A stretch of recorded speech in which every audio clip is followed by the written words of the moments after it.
The world changed on September 11, 2001, and the engineers and scientists at the U.S. Army Engineer Research and Development Center, or EHRGOTT, knew that their lives were about to change as agencies tasked with homeland and military security sought solutions to their most pressing challenges. And it was a day I'll never forget. It was just like yesterday. And we were thinking about, as we watched this happen, in the second attack into the towers, and then the attack on the Pentagon and over Pennsylvania.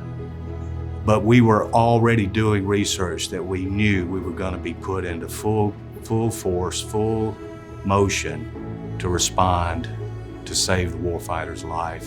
We knew our nation was about to be responding to this attack, and in a big way. But after I guess got my wits about me a little bit, I did begin to realize that things at work were going to change once again. The EHRGOTT always, because of the broad expertise we have at EHRGOTT, anytime there is a big event in this country, usually some sort of disaster or a war, the EHRGOTT ends up right in the middle of it. We get pulled in because of our high expertise in so many areas.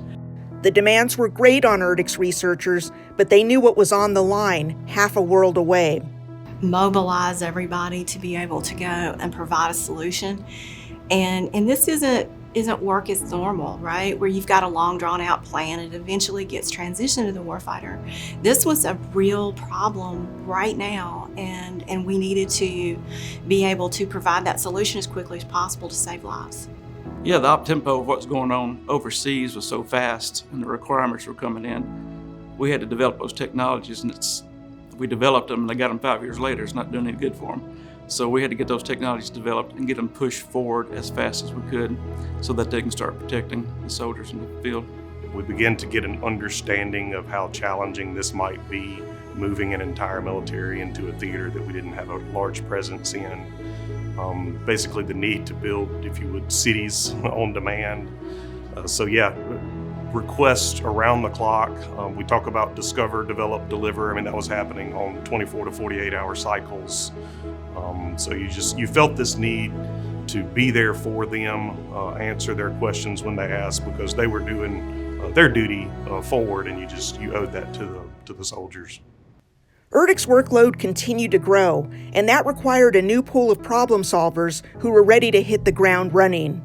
Many late nights in the office, a lot of team meetings in the dark, a lot of pizza eaten in conference rooms. I mean, it was never a single individual. It was always, you were there for your teammates and we were there for our teammates downrange.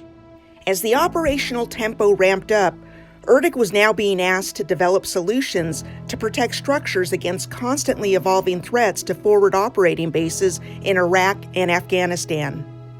The other thing that we also started seeing, and that was really some really big challenges that we wound up having to deal with, and it was the nature of the environment that we were in, and basically how the enemy was choosing to engage us. And that really created some really large, global, widespread challenges. In our world, because we were working in basically force protection on the battlefield, then what that really meant was, how do we protect these places, these forward areas where our soldiers and and the Army was moving through.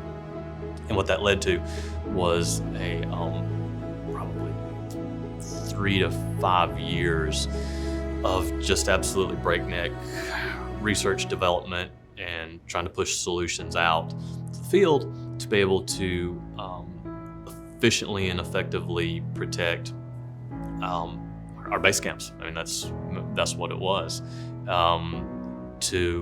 against a problem set that we really hadn't deeply contemplated prior to that. So it was very rewarding to see how, simple ideas created here in Vicksburg, Mississippi were shaping military doctrine of the future. After, things kind of settled down, the Army Training and Doctrine Command processes came into play, And they recognized this deficiency and stood up a formal kind of doctrine writing team to address base camp deficiencies. Well, first versions of that were really built on some of those best practice manuals that had been produced directly from our research results, at least from a force protection perspective. But the threats were not just inside the wire. Vehicle convoys were increasingly coming under attack from improvised explosive devices, which exploited the vulnerabilities of vehicle underbellies. EHRGOTT researchers also delivered solutions to better protect our troops. The big concern over we aren't really testing our vehicles correctly, or we don't fully understand the underbelly blast. At the same time, you had a lot of changes or adjustments being made by our adversaries to the way we protect ourselves. And so one of the key things we wanted to do initially was really understand what factors influence these threats, and then how we utilize that to better analyze it for different situations, as well as develop designs and capabilities to mitigate it. And so that really drove us to hearing the concerns, talking to some of the soldiers firsthand, really drove home the concern and the need to understand this. And you didn't have to watch the news very long to hear about incidents or someone getting injured or killed from an underbelly blast. Well, after the insurgency had stood up, I was in the first wave of the push, and you don't really quite know what to expect your first time in combat. But when you see your first IED go off, or you hear indirect fire coming in, the first thing you want to do is get behind something. I didn't always know what I was diving behind or getting under, until much later when I came to EHRGOTT and I realized that all these overhead covers, all these bunkers, all these protective designs, that were shielding me and my Marines were developed here. It was quite eye-opening to come back.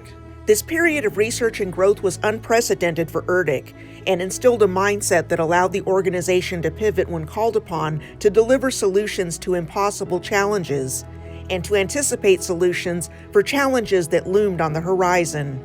So for EHRGOTT as a whole, across all of our laboratories, we weren't just here and at our field ranges within the continental U.S. We had many engineers, scientists, technicians, and even admin professionals who deployed downrange into our base camps and that were in the combat zones. Many stories came back with those individuals where they could give us firsthand insight on what we had put in place out in the field and how that impacted and how we could even do it better, because they had firsthand information about it. The legacy of former retired EHRGOTT employees is the banner that we all carry forward every day. On September 11th, 2001, when the bell was rung, the men and women of EHRGOTT stood up and supported the warfighter. And we're still doing that today.